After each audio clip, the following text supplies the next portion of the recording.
Jérémie, chapitre 26, Jérémie face aux menaces de mort.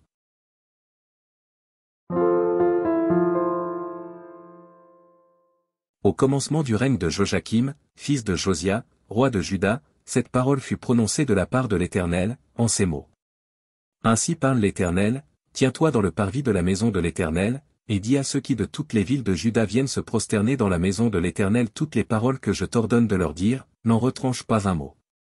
Peut-être écouteront-ils, et reviendront-ils chacun de leur mauvaise voie, alors je me repentirai du mal que j'avais pensé leur faire à cause de la méchanceté de leurs actions. Tu leur diras, ainsi parle l'Éternel, si vous ne m'écoutez pas quand je vous ordonne de suivre ma loi que j'ai mise devant vous. D'écouter les paroles de mes serviteurs, les prophètes, que je vous envoie, que je vous ai envoyés dès le matin, et que vous n'avez pas écouté.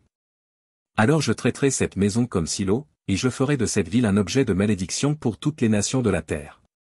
Les sacrificateurs, les prophètes, et tout le peuple, entendirent Jérémie prononcer ces paroles dans la maison de l'Éternel. Et comme Jérémie achevait de dire tout ce que l'Éternel lui avait ordonné de dire à tout le peuple, les sacrificateurs, les prophètes, et tout le peuple, se saisirent de lui, en disant, tu mourras. Pourquoi prophétises-tu au nom de l'Éternel, en disant, cette maison sera comme Silo, et cette ville sera dévastée, privée d'habitants. Tout le peuple s'attroupa autour de Jérémie dans la maison de l'Éternel. Lorsque les chefs de Juda eurent appris ces choses, ils montèrent de la maison du roi à la maison de l'Éternel, et s'assirent à l'entrée de la porte neuve de la maison de l'Éternel.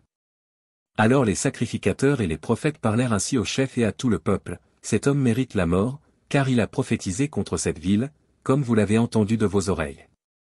Jérémie dit à tous les chefs et à tout le peuple, l'Éternel m'a envoyé pour prophétiser contre cette maison et contre cette ville, toutes les choses que vous avez entendues.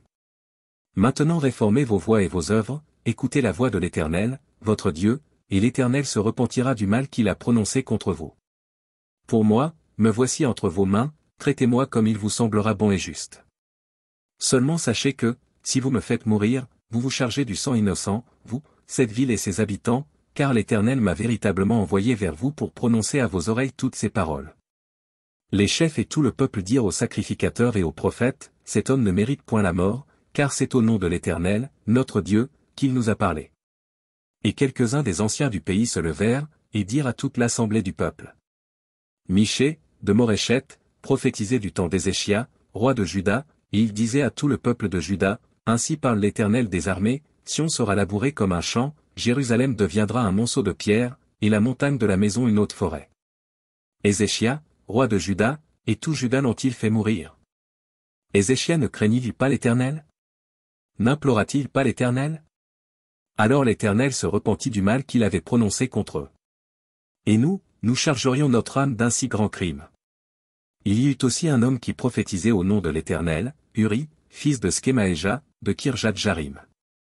Il prophétisa contre cette ville et contre ce pays entièrement les mêmes choses que Jérémie.